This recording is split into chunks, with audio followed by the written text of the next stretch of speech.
नमस्कार। देशकाल प्लस में आपका स्वागत है। मैं हूं मुकेश कुमार। दोस्तों, बिहार में चुनाव हो रहे हैं और एक ऐसा विस्फोट हो गया है जिससे पूरा राष्ट्रीय जनतांत्रिक गठबंधन यानी एनडीए बुरी तरह फंस गया है। वो कहते हैं ना कि गरीबी में आटा गीला या कोढ़ ऊपर से खाज खुजली, वो स्थिति हो गई है। हम सब जानते हैं कि बिहार का मिजाज बदला हुआ है। बिहार में हवा एनडीए के पक्ष में तो कतई नहीं है। एनडीए जीत सकता है, इसको लेकर बहुत सारे सवाल खड़े हो रहे हैं, चाहे वो नीतीश कुमार के नेतृत्व को लेकर हो, एनडीए सरकार के परफॉर्मेंस को लेकर हो। तमाम चीज़ें हैं जो इस सरकार के खिलाफ जा रही हैं। लेकिन अब एक चीज़ ऐसी थी जहाँ पर वो किसी हद तक बच जाती थी, अब वहाँ जाकर फंस गई है। और मामला ये है, जहाँ पर जाकर फंसी है वो ये है कि बिहार के मंत्रियों पर और भारतीय जनता पार्टी और जेडीयू के नेताओं पर भ्रष्टाचार के आरोप लग रहे हैं। और भ्रष्टाचार के आरोप लगना तो कोई बड़ी बात नहीं होती राजनीति में, और चुनाव के दौरान ये सब होता रहता है। लेकिन ये जो आरोप लग रहे हैं, उन्होंने उन्हीं की पार्टियों यानी बीजेपी और जेडीयू के अंदर खलबली पैदा कर दी है और अंदर से उसके खिलाफ आवाज़ उठ रही है। बिहार के ये मंत्री जिन पर आरोप लग रहे हैं, वो एक मंत्री अशोक चौधरी, दूसरे हैं मंगल पांडे, और जो बीजेपी के नेता हैं जैसे दिलीप जायसवाल, संजय जायसवाल, उन पर, और जो उप मुख्यमंत्री सम्राट चौधरी, इन पर गंभीर आरोप लग रहे हैं करप्शन के, जालसाजी के, धोखाधड़ी के। और इनके खिलाफ जेडीयू से भी आवाज़ उठ रही है। जेडीयू के नीरज कुमार खुलकर बोल रहे हैं, और बीजेपी के एक वरिष्ठ नेता जो केंद्र में मंत्री भी रह चुके हैं, आर.के. सिंह, वो भी खुलकर बोल पड़े हैं कि जो भी है सच्चाई सामने आनी चाहिए और खुलकर बोलना चाहिए। अशोक चौधरी जो है वो नीतीश कुमार के खासम खास हैं। उनको, वो अपने आप को उनका मानस पुत्र भी कहते हैं, चापलूस हैं, उनकी जी हुजूरी भी करते हैं। उनके बारे में जो जन स्वराज पार्टी के नेता हैं प्रशांत किशोर, उन्होंने आरोप लगाया है कि उन्होंने 200 करोड़ रुपए की बेनामी संपत्ति बनाई है। 200 करोड़ रुपए की बेनामी संपत्ति अशोक चौधरी ने बनाई है, जिनके जो कि ग्रामीण कार्य विभाग के मंत्री हैं, और इस सरकार में, नीतीश की सरकार में, उनका कद काफ़ी बड़ा माना जाता है। इसके अलावा जो आरोप लगे हैं मंगल पांडे पर लगे हैं। आपको याद होगा कि हाल में मंगल पांडे ही थे जिनको लोगों ने दौड़ा दिया था कंस्टिट्यूंसी में, और वो भागते हुए कार में बैठे थे और फिर चले गए थे। अब जो नीरज कुमार हैं, चूँकि अशोक चौधरी जेडीयू के नेता हैं और उन पर आरोप लग रहे हैं, और नीतीश कुमार के करीबी भी हैं, उन पर आरोप लग रहे हैं, तो जो मुख्य प्रवक्ता हैं पार्टी के नीरज कुमार, उन्होंने कहा कि पूरे कार्यकाल में पहली बार हम अग्नि परीक्षा से गुजर रहे हैं। पहली बार हमारी पार्टी इस तरह के गंभीर आरोप लगे हैं। हमारी पार्टी पर अगर उंगली उठी है तो निश्चित तौर पर जिन पर आरोप है उन आरोपों का बिंदुवार जवाब पार्टी को चाहिए। यानी वो सीधे अशोक चौधरी से कह रहे हैं कि ये 200 करोड़ के भ्रष्टाचार का जो आरोप लगा है उसका हिसाब किताब दीजिए, आप सफाई दीजिए, मीडिया को बताइए, पार्टी को बताइए, सरकार को बताइए कि अगर आपने ये नहीं किया है तो इसका स्पष्टीकरण आपको देना चाहिए, देना पड़ेगा।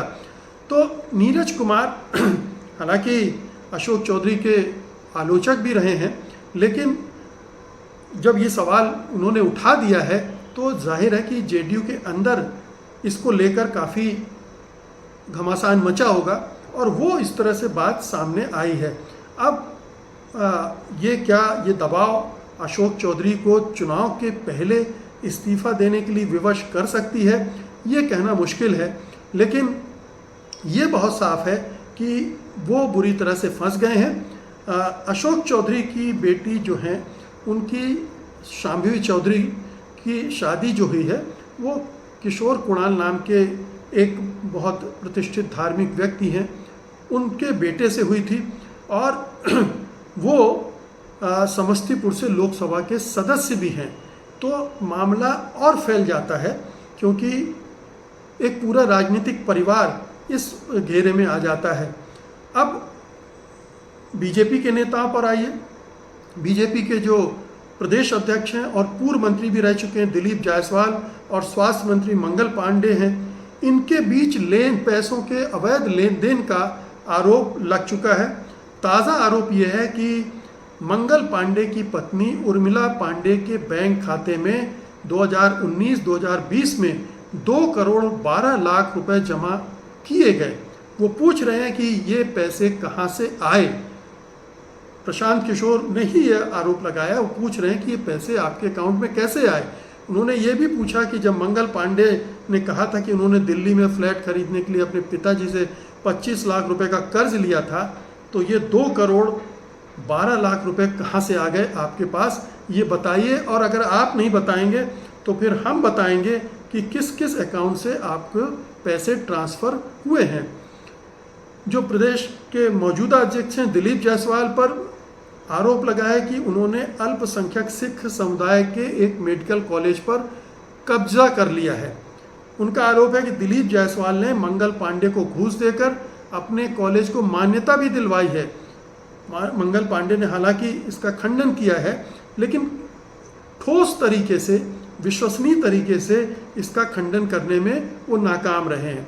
इसके अलावा जो पश्चिम चंपारण के भाजपा सांसद हैं संजय जायसवाल, उन पर भी आरोप लगा है कि पेट्रोल पंप के माध्यम से उन्होंने सरकारी धन की ज़बरदस्त लूट की है। नगर निगम की सफाई की गाड़ियों के ज़रिए उनको 5 करोड़ का भुगतान किया गया है, जो कि ज़्यादातर भुगतानों को कि फर्जी था और बढ़ा चढ़ाकर बताया गया था। तो ये सारे नेता एक साथ फंस गए हैं। एक और नेता की तरफ आइए। उप मुख्यमंत्री हैं सम्राट चौधरी। उनकी मैट्रिक की डिग्री, उनके डिग्री को लेकर सवाल उठ रहे हैं कि डीलिट की डिग्री उन्होंने कैसे ली।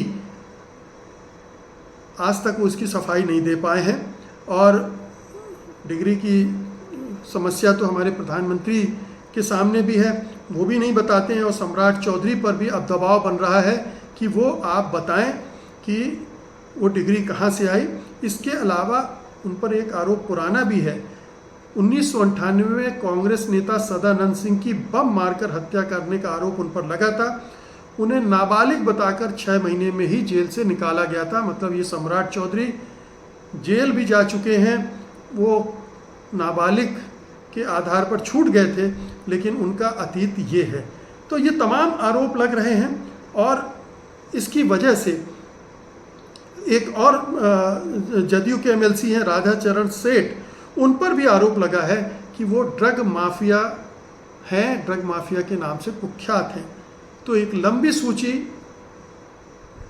एनडीए के नेताओं की निकल आई है। मंत्री भी हैं, पार्टी के नेता भी हैं, बड़े पदों पर हैं। इनके भ्रष्टाचार की बात सामने आ गई है, और जवाब ठीक से सामने आ नहीं रहे हैं।